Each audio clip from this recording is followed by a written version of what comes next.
Welcome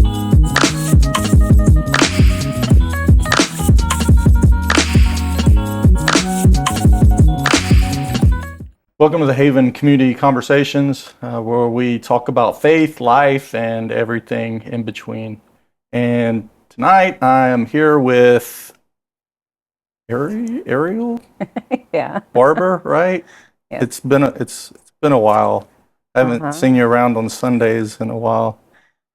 Yeah. Yeah, Yeah. she's busy. Yeah. She's very Unfortunately. busy working girl. So there's that. But what do you do when you're not busy? What's something that Ariel enjoys doing with your time off? If you have that day like with nothing to do, you don't have anything on your to-do list or whatever, what's the perfect day for you? Stay home alone and read my books. Stay home alone and Yes. just read your books. Yes. Ariel's our introvert in the church. Yes. Yes, one of our introverts. We've got a few, Mm-hmm. and we love that, right? You just don't like to meet and greet. We don't really do that. We don't really do that much. Well, we have the 3-minute break, so that's kind of a meet and greet. Yeah, but there's no like pressure here. No pressure, That's like you don't like the turn to your neighbor thing. Yes. But you're okay with like we're taking a little break to dismiss the kids and everything. Yeah, because you get the opportunity to do it, but you don't have to do it. Ah, okay. Do you know I feel I'm kind of giving away something here? You know, I kind of feel a little bit uncomfortable after service. No. I love, one of my favorite things to do is to watch everybody mingle and stuff. But I don't feel comfortable in my own shoes sometimes. I think it's because I'm not good at small chat. Can you relate to that? Are you good with chit chat? I mean, I am, because I kind of have to at work, but I don't like it. Yeah. Yeah. Yeah. I just don't do well with it. I like being around people, so I'm not like just want to be in my closet, or whatever. I like being around people, but you like being around people or no? It's okay. I refer you to my previous answer. Oh, okay. No, it depends on the people, I guess. The people I really love, like, yeah. Oh, so you like being around us, right? Do you like being around Sean? Jury's out. No more than mandated. No, I love y'all. Yeah, we love you too. What's life look like for you right now? Don't go deep yet. We're gonna pray and then we're gonna go deep here in a second. But like work and parenting.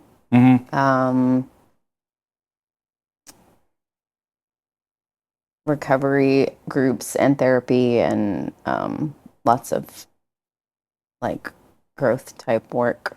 Yeah, you're going too deep. We'll circle back around to that. That was like a surface answer. Okay. I'm kidding. Mainly work and parenting. Yeah. Yeah. Are you an early bird or a night owl? Night. Night owl? Yeah. I could have guessed that. I shouldn't even ask that. Comedy or drama? Not in life, in a movie or TV show. Comedy in both. In both, okay. Don't like the drama, huh? When you're in your car, do you want the music loud or do you want it nice and quiet? If it's on, it's loud. It's loud? Yes. I mean, me too. Hey, Sean, wow. You share something in common with us. Great. We all like the loud music. Yep. Understand. Yeah. Sometimes you just need the noise. Yep. Even the hard stuff, because I like hard rock and metal and stuff, but not what Sean likes. I feel like it's been the other way around. I've mentioned something thinking you'll like it, and you're like, You're like Brandon. You don't like anything. Cooking at home or eating out? Cooking. Cooking. At home. Mm-hmm. I stopped doing this. I felt like it was like too much of an icebreaker. So no, I didn't stop cooking. My wife cooks. She's an awesome cook. But I stopped asking these questions, and then now I miss it. So I'm like back to it, like rapid fire. I don't care if it's an icebreaker or not. It's just I was like, it needs this. Yeah. Yeah. Big crowd. Well, We'll skip number 7. You know what I was going to ask? What was I going to ask? Something about big crowds or like small groups. Yeah. Yeah. And we already know the answer Yeah. to that. Probably a third answer by yourself, huh? Yeah. Yeah. Paper book or audio book? Oh, paper. Paper? In general, yes. I do listen to a lot of audiobooks. So I think it depends on the book, but if I had to pick one, it'd be paper. I'm new to the audiobook world. Oh, yeah? Yeah, because it's my ADD. It's hard for me to focus, but Yeah. we'll walk the neighborhood now, and I found that if I'm moving and have headphones on, then I can listen. And it's got to be a good narrator. Yes. Yeah. Bad narrators, I can't concentrate. Yeah. It makes the whole story bad, even if the story's good. And what's also bad is I've been introduced to a book with one of the best narrators, and now everybody sounds What subpar book? to him. They're actually making a movie about it. It's a nerdy book, space sci-fi, called Project Hail Mary. The guy from The Notebook. I'm Okay. bad with names. Ryan Gosling. Ryan Gosling is the star, Okay. and it comes out in March. I think you'll like it. It's sci-fi, but it's like, yeah, it's good. Okay. The book was excellent. So your daughter Jade, you guys are very close, Mm-hmm. right? What's something about her that makes you laugh or smile?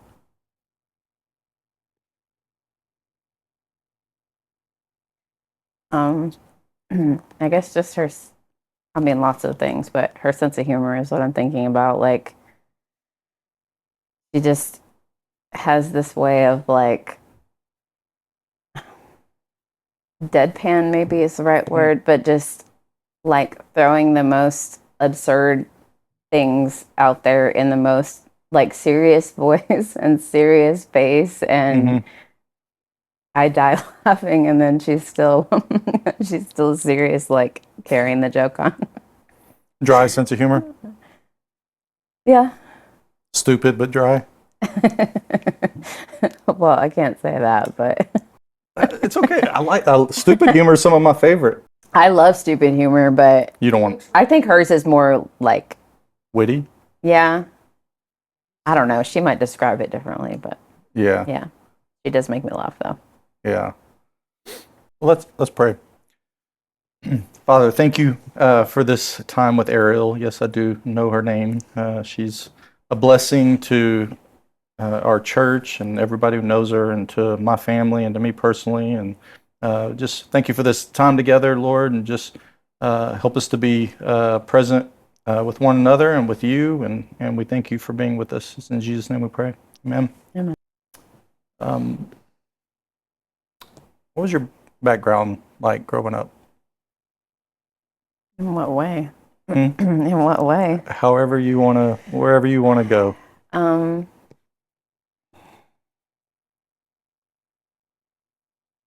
I mean, it was pretty rough. You grew up here, Um, right? No. Well, I was born in New York, and then my parents moved down here when I was 6, and I've been down here ever since. So mostly, yeah. I had no idea you were Really? born in New York. Everybody's surprised when I tell them that. Wow.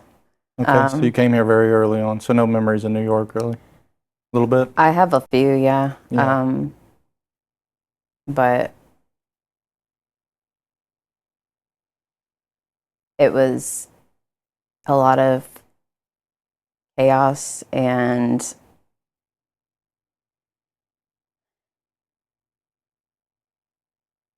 there weren't a lot of happy memories. So, yeah. You want to kind of take it step by step, or just, like from when you were little growing up, how life was and stuff like that? I can. Okay. Yeah. I think it's also hard to talk about it because most of it is very negative, and so I feel like guilty talking to people about it because I feel like I'm complaining. Hmm. But both my parents are from up there, and most of my memories from childhood, just in general, they're real like hazy, and there's a lot of gaps in my memory, which is really common with with trauma. And it was just survival. We were very, very poor. And the main reason for that, from what I understand, is that my dad could not hold down a job because he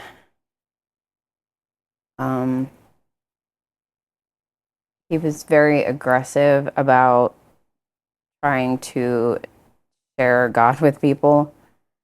And he would get angry when they didn't listen. And so he was just an aggressive person in general. And so he couldn't keep a job. And so when I was 6, my dad decided to move us all down to Texas. Just real quick, how many siblings you have? Oh, now I have 5. I had 3 when we moved down here. Okay. From New York. How many brothers and sisters? So Tim's my older brother, and then I have I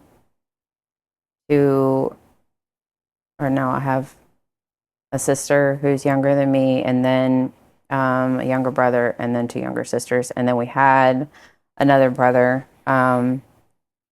He passed away when he was like 2.5, and I was 14, I think, yeah. And then, my mom had a miscarriage between me and Christina, the sister who's next after me. And he was a boy, so there would have been 8, but yeah. So you moved down here when you were 6. And it was super random, and I don't really know like all the circumstances. My mom said it was something about work, and so I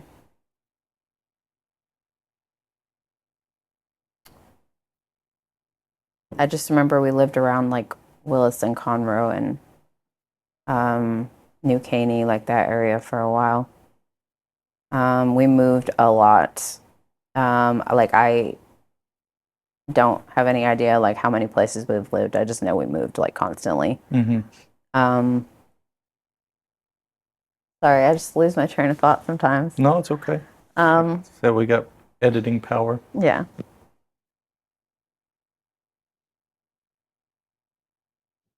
Is it that you lose your train of thought, or you don't know how to talk about it?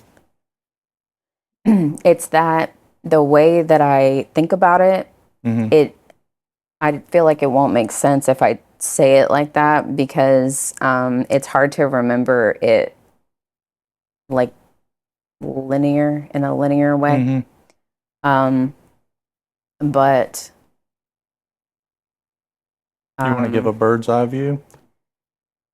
I just remember like a few places we lived, and then like a few like things that happened with my siblings. Like we spent a lot of time outside. We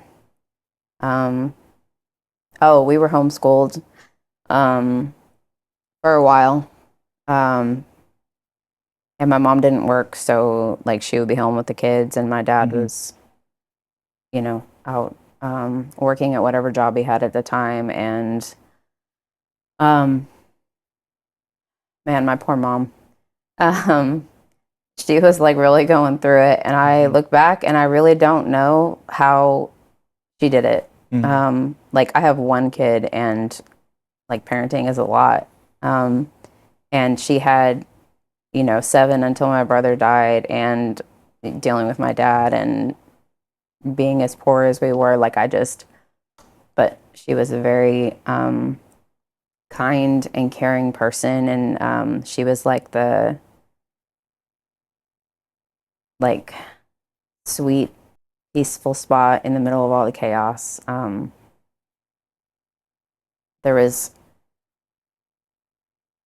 just remember like a ton of just anger and like violence throughout like my entire childhood, but I Mhm. never saw that from mom. Like she never took like her anger. I mean, if she had anger, she never like directed it at us. Mhm. Yeah, she still is really kind and caring. She's like one of the sweetest, like wants to help you, like has a big heart people Mhm. that I Mhm. know. Um, but so I remember my little brother got really, really sick. They had to take him to the hospital, and he ended up passing away there. And my parents got divorced shortly after that. I have no idea how close it was together, but I just remember they're like in the same time frame in my head anyway. Um, One day my dad was gone and my mom just like packed everything up and like left with all his kids, 6 kids. And we went to another house to live.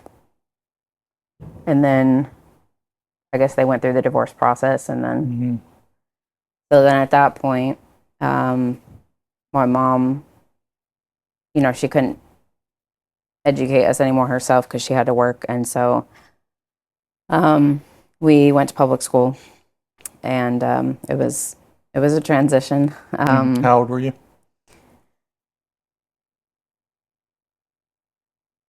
Um, I was a sophomore in high school, so This is your first time in public school? 15. Yeah, yeah, Wow, I bet that was a transition. it was. We did like a semester or two in at some private church school between those two things.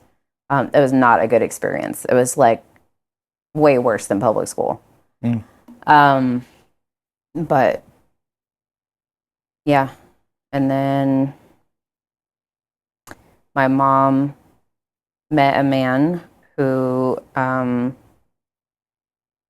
she was a nurse's aide or something. Like they care for elderly in the home, Mhm. and he was quite a bit older than her, and so she was caring for his wife as she was passing away. I think she had dementia or something. And I guess they got to know each other and bonded, and then they ended up getting married, and we all went to live with him. And it was a really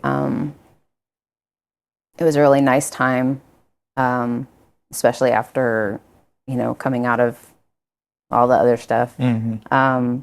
He adored my mom and treated her like a queen. And she was like happy and like blossoming into herself, and you could just tell she felt like free and could like just be a human.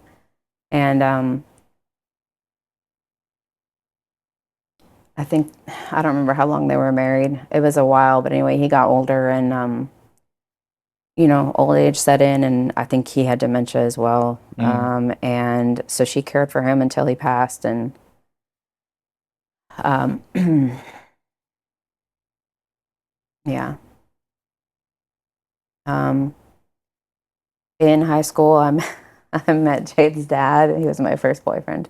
Well, he Mhm. was my first real boyfriend. Mhm. Um, and so of course I was in love, and I figured I'd found my forever. And um, we accidentally got pregnant, but of course it was not an accident. I hear I you. believe all babies are created on purpose. um, so I was a senior in high school when I had her. So it was right before I graduated. Her birthday's in May. And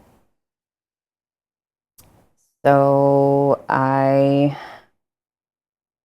this is like a really, really long answer to you asking me about my Mm. childhood. Well, you're coming out of childhood now. Yeah. Do you want me to keep going? Um, when, well, I mean, I do want to hear more about, Okay. circle back around to to Jade. When did your faith become real to you? So I mean, you hit on it a little bit that your dad was, I'll use the word religious, Mhm. but it's wasn't a good witness, wasn't a good example. No. Yeah. So it's a miracle that you didn't just like run the other direction, huh? Kind of, yeah. I completely forgot to go into all that. That was a pretty big part of it all You too. can circle back around. Well, it I mean I prayed for salvation at a really young age, as one does. Mhm. But I've never lost faith in God. Mm-hmm. But we were raised in church from like as far back as I can remember, and we church hopped, like tried different denominations. Like, are you sensing a theme here? Mm-hmm. um, we settled on, um, super fundamental independent Baptist, like KJV only, like the whole nine yards. Very, So this is even before you were going over to the other church before you came here, right? oh yeah. Memorial? Yeah. Yeah. So my last one from here was Southern Baptist. This Yeah. one from way back was, it was an experience. Yeah. But I mean, at the time, it was really, I have memories of church before that, but that was like that was where my faith started to form, I think. And it just wasn't like a healthy formation. I knew who God was, like generally speaking, but I didn't really know him. The same like angry, chaotic, environment at home. It was like that with religion too. Like God was also angry and chaotic, and It's the way you were taught or felt or both. well, that's what I was taught, so it's what I believed. Mm-hmm. Yeah, I mean, it would take forever to go into all that, Sure. but yeah, it was just very, very toxic and unhealthy. So I do think, I don't know, maybe miracle is a strong word, but I think it's really, if I were to look at somebody else with the same like background, I would be surprised that they still had retained their faith. Mhm. So, Mm-hmm. um, I mean, I'm definitely grateful Yeah. for that. Yeah. I'd call it a miracle. I mean, I think anytime God intervenes, Yeah. And he was with you for sure. Yeah. And before you came over here, you were at Memorial Baptist. You got baptized there, correct? I did. Yeah. I know that through Warren. Oh yeah. I think Yeah. you took pictures.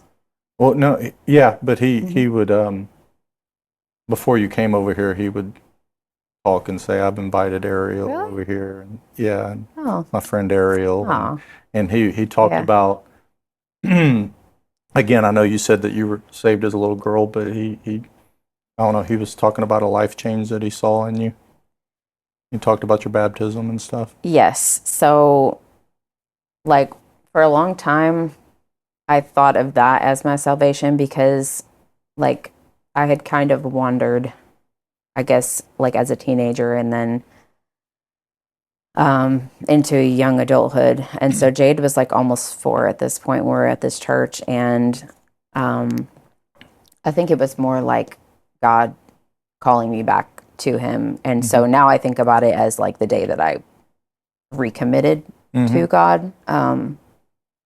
It's hard to pinpoint like exactly when salvation was because I don't know. I know it's simple, but it's also like I have a similar story.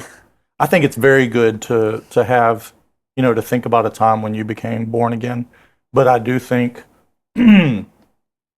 revivalism and a lot of things over the last 200 years where we've had the altar calls and stuff like that. That's Yeah. heightened the need, the need to be able to pinpoint a time and day that you were born again. Yeah. And so it's not that I don't believe that. Yeah. I do think there's a time we pass from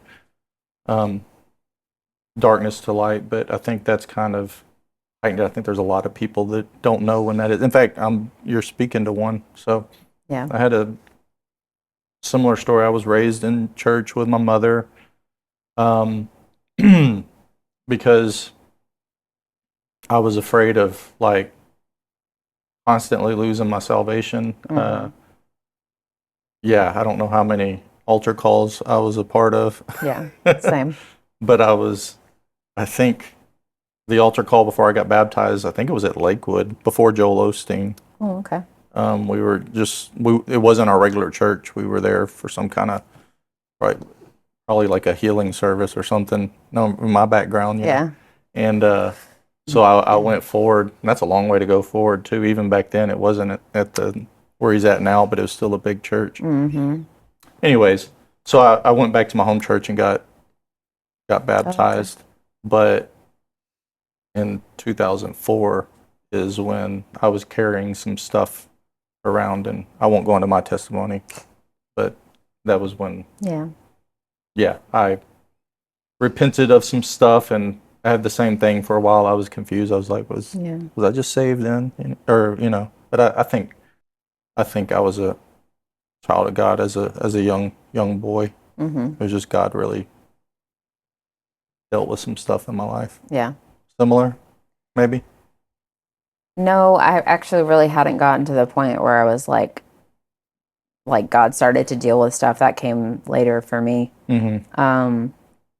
This was more like, I don't remember what the sermon was on, just that he was talking. This is a Baptist church, so they were talking about like, if you die tonight, are you going to go to heaven? Like, are you sure? Do you know that you know that you know?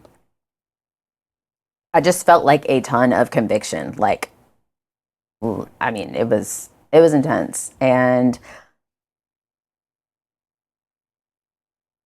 so I kind of like wrestled with it, like sitting in the seat, and then I it just was like too much to ignore. So I went and talked to the pastor, and then we prayed together. And after we were done, I asked him if I could have a minute alone, because like I had prayed in front of him, and then he left, and I was like, then I was like being like, kind of like begging God to save me and not let me go to hell. Like I was like, so there was still like a ton of fear involved, but that is when my faith like started to grow. It was just like a super formative point in my life. And so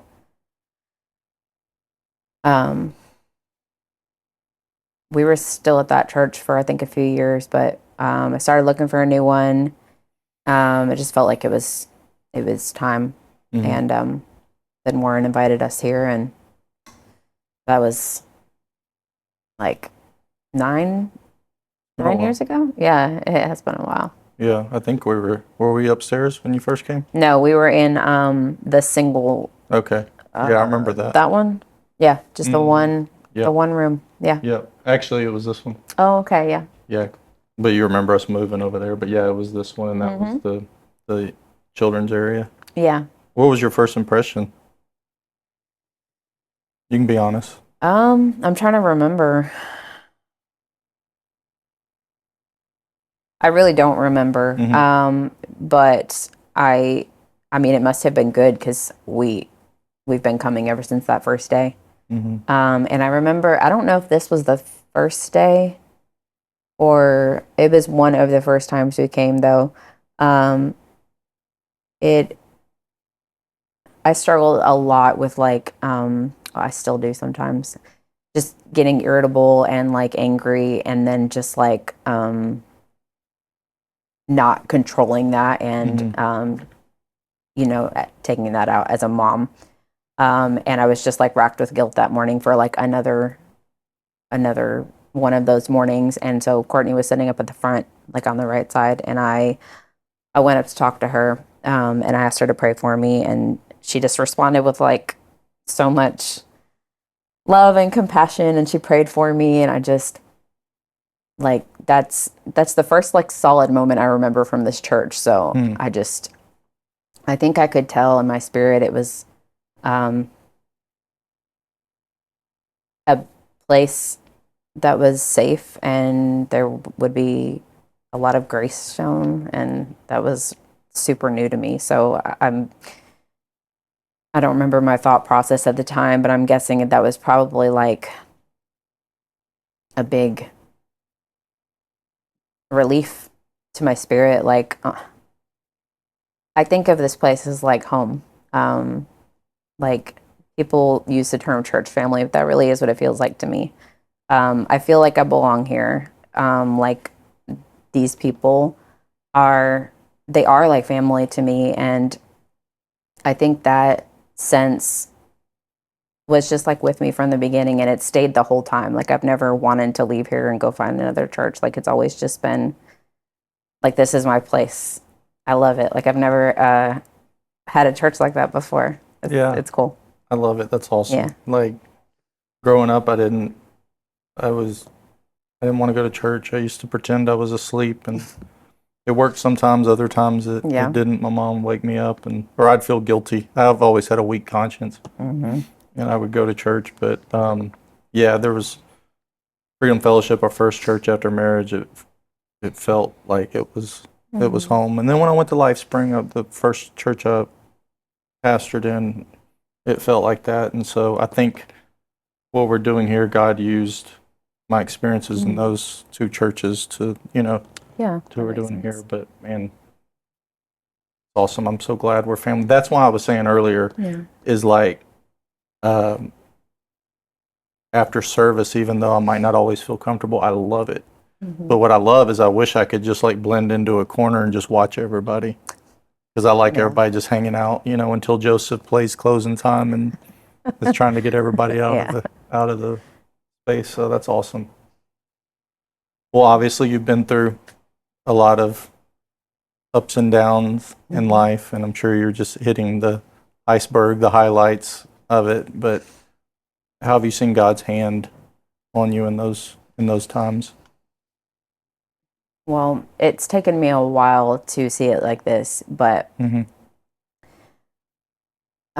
just that God has never left me. Like his presence has always, I guess it's just that I'm going to try to compose myself. He's never turned his back on me.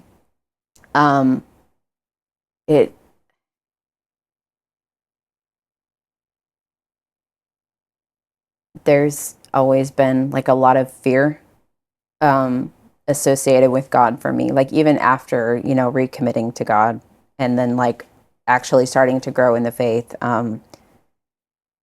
it just took forever to shed the like God's going to leave me or not love me anymore if I can't do this right.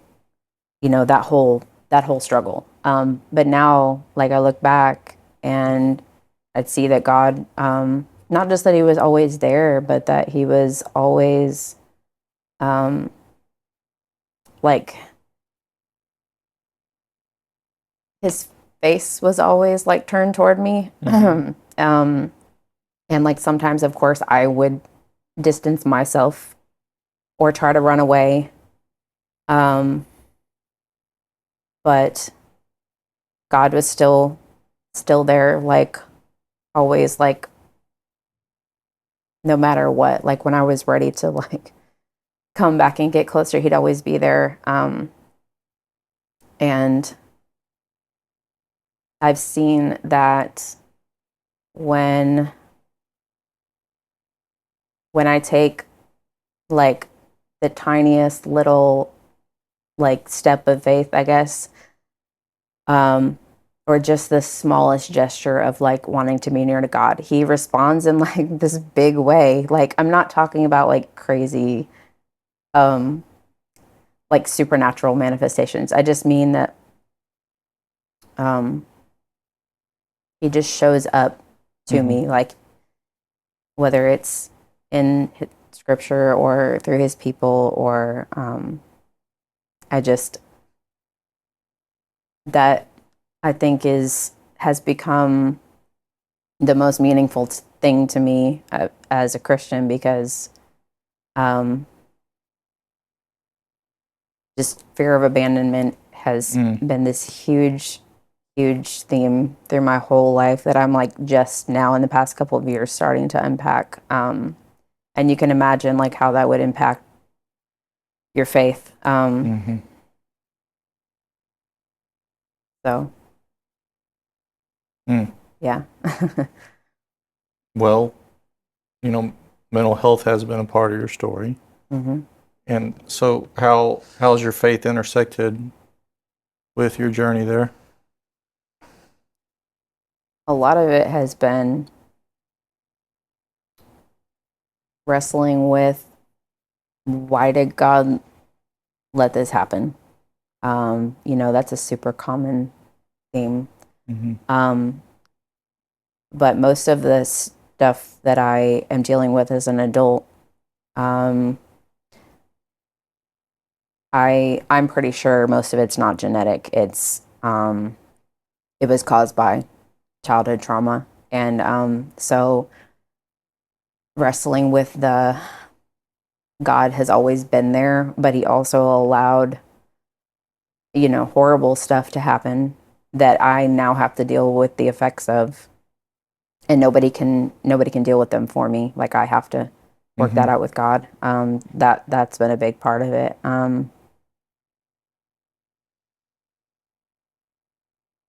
Also learning that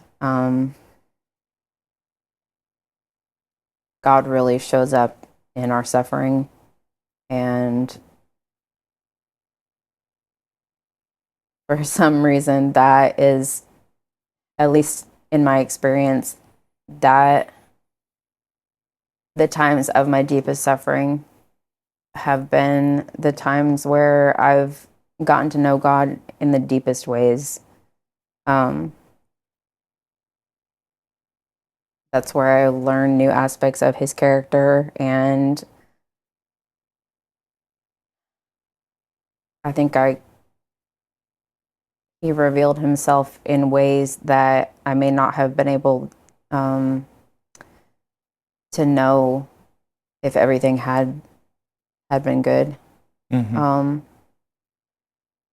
so it's like a double, like both of those things are still true. Like, I don't think I'll ever not wonder why God allowed all the horrible things. So it's like holding that and I know God, like, I was gonna say I know God so well, but like um, I just know him a lot more, like, as a As person. compared to where you were, Yeah. right? Yeah. I Yeah, get just it. like holding both of those things, and then learning what grace means when it comes to mental illness, and a lot of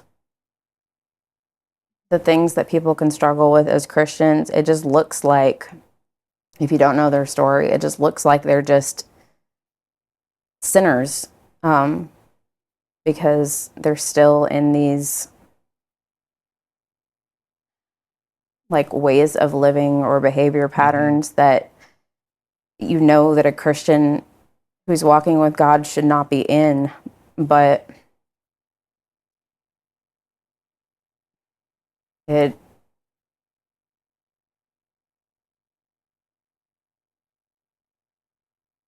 it takes so long sometimes to unpack some of this stuff, especially when it's stuff where the roots are, they're like in the very core of your being. And so then it, the verse in the New Testament about how Paul's talking about like, I know what the right thing is to do and I want to do it, but I can't do it. Like, it's real. I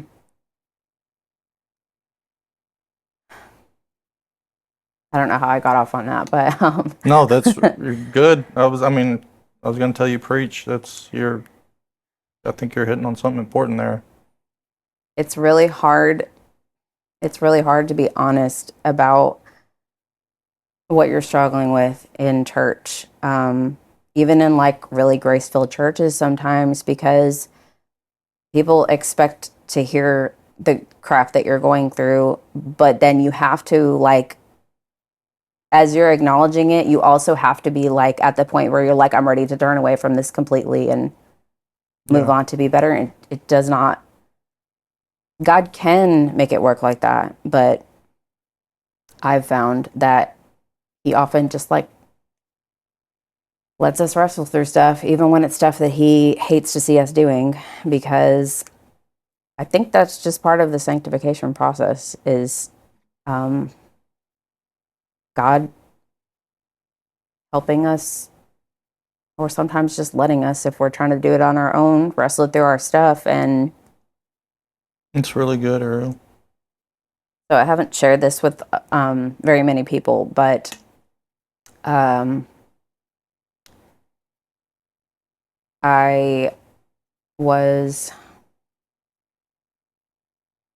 been diagnosed with multiple things in therapy, but the most recent one was borderline personality disorder, which is very misunderstood by a lot of people. However, by the time I figured out what that was and started talking with my therapist about it, she said that I was in the recovery period, which is great. But the reason I bring that up is because I don't know if you remember, but I asked you about that months ago. But I don't know many people with it, but I also it's something that's never talked about in like I've never heard Christians talk about it ever. It's like how we don't really talk about like schizophrenia or multiple personality disorder.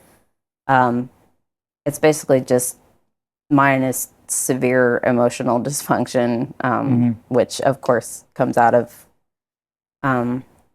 trauma. But the reason I'm bringing that up in conjunction with what I was just saying is because it's really just a name for like a collection of stuff you're dealing with. But when it's something that's that severe, I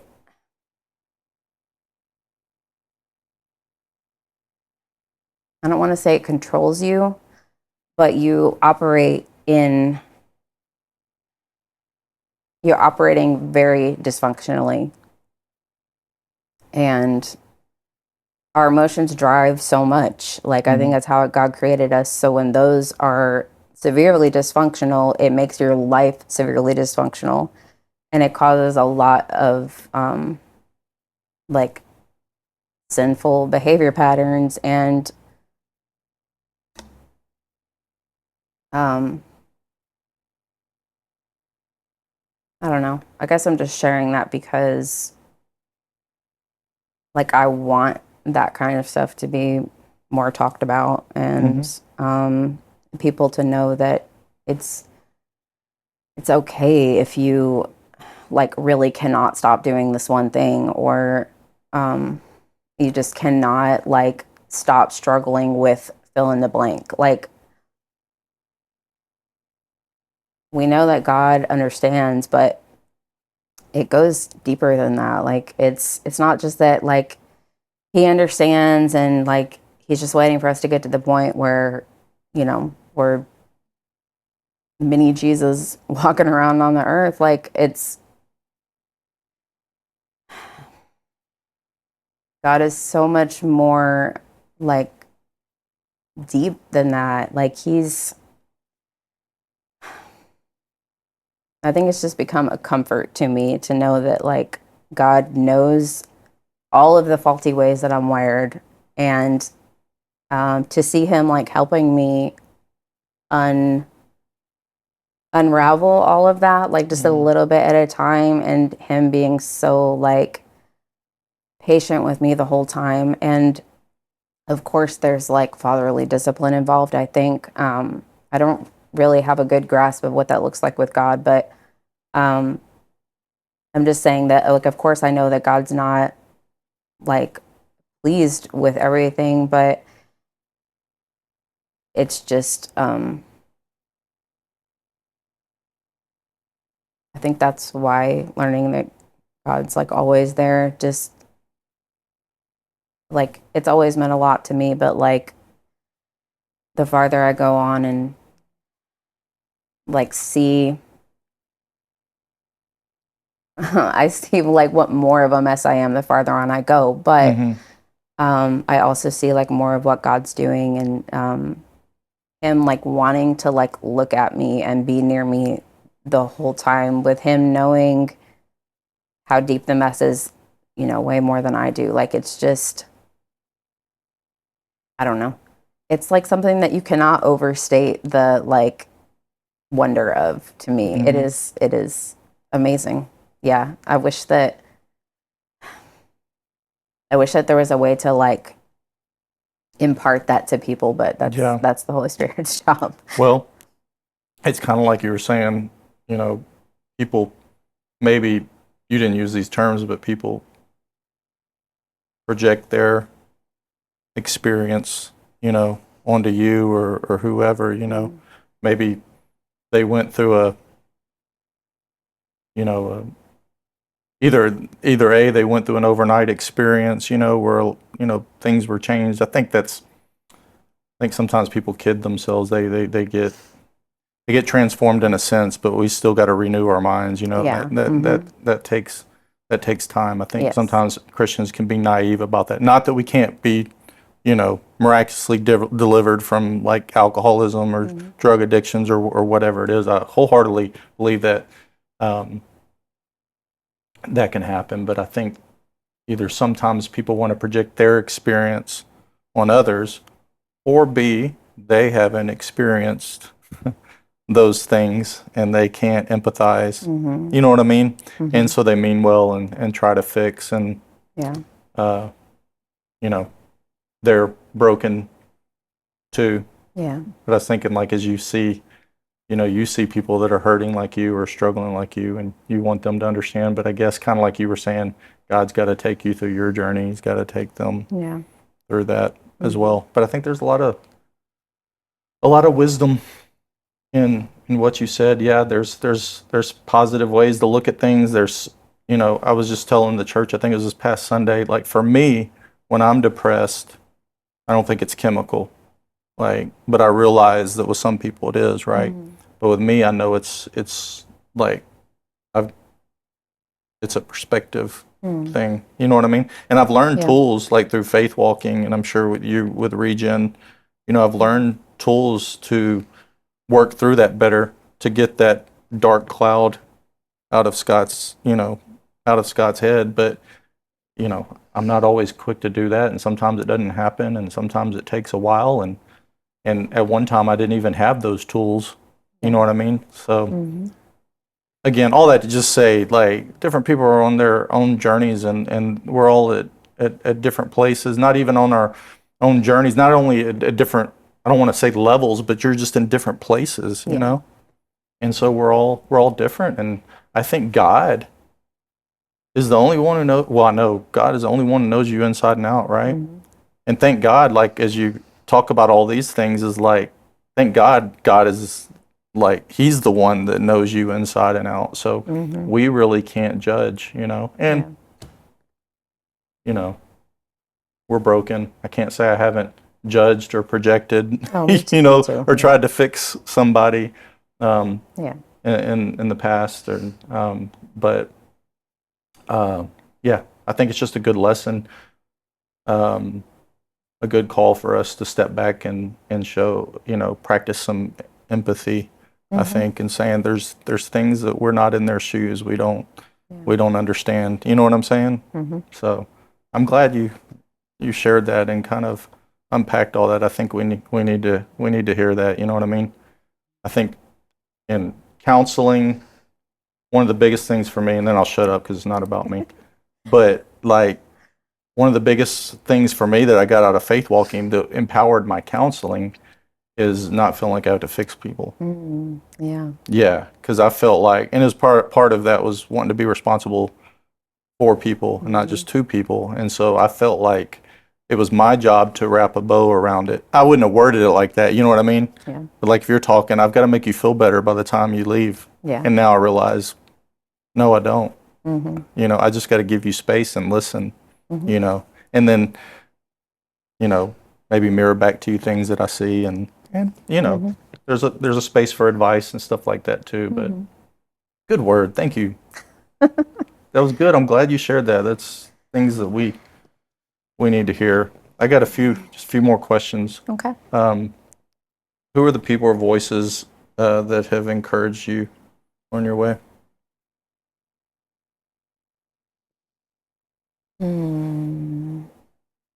Well, there's been a lot of people at this church who have done that.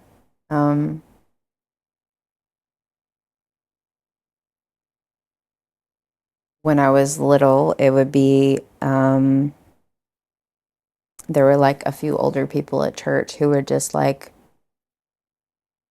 well, they weren't all older, but there were a few people who like really paid attention to me as a kid and were just like super kind, and that was an encouragement in itself, you know, just to be loved. And then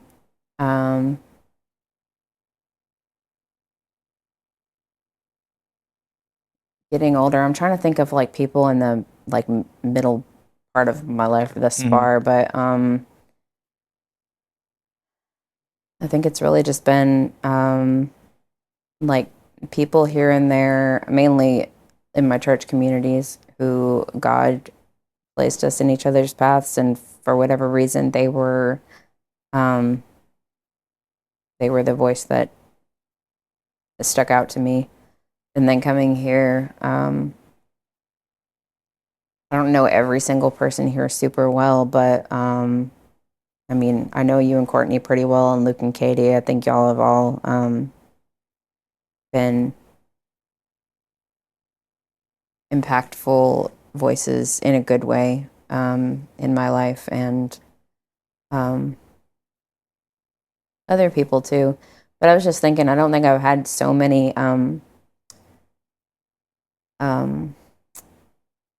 like just so many good people like in one space in my life, like as much as I do here. That's great. Yeah. 2 more questions. Okay. If you could pass on one piece of wisdom from your journey, what would it be? It's okay to be where you're at in life, and that when you're ready to let God be there, like He will. Yeah. Yeah, it's a good piece of advice. What do you hope Jade sees in your faith and carries with her into her own life? I guess I would say that she'll always remember to look to God as the one who will never fail her.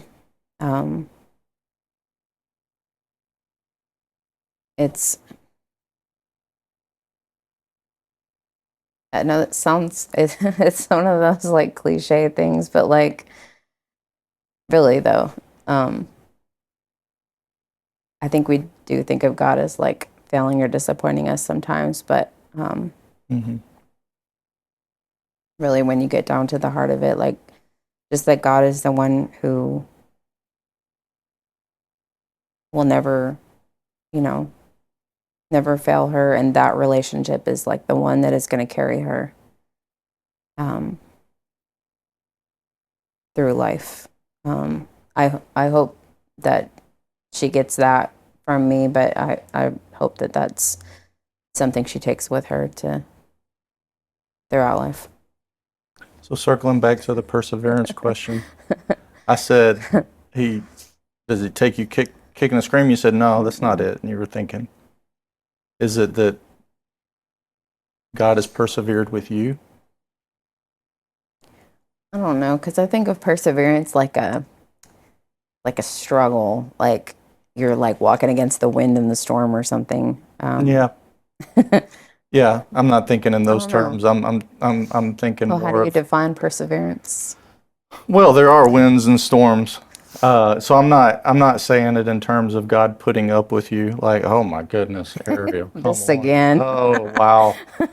But the fact that God, as a human, we might do that. Oh man, come on, Sean. But that.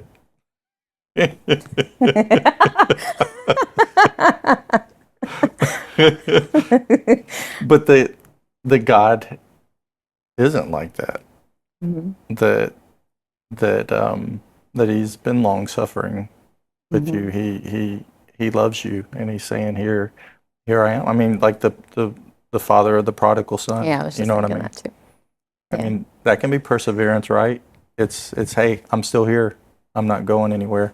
Maybe Yeah. maybe you don't like the word perseverance, but um, I don't know. Just something I'm thinking about, and it's Mhm. okay to not have an answer for that.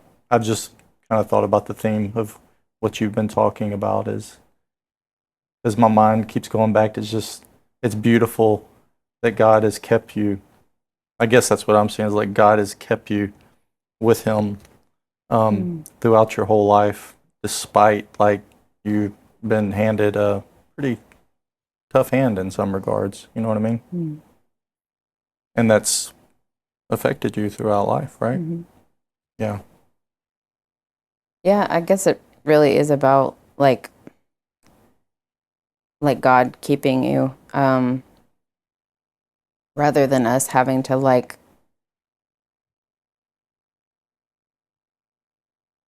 maybe a better way to put it is that the burden of it like falls mainly on God, um, rather than us like striving. But it's taken forever to like get to the point where I can recognize that. But yeah, I believe that now. Yeah. Um, yeah, rather than us striving, it's more about maybe letting God strive for us. Hmm. Yeah, I don't know. That's like a question to like think about and unpack. Yeah. Yeah. Well, how about with that said, we'll just let it rest and Okay. we'll think about it and unpack. Maybe there'll be a day you'll come back, you'll be like, Got it. I got it. That's it. Well, Mm.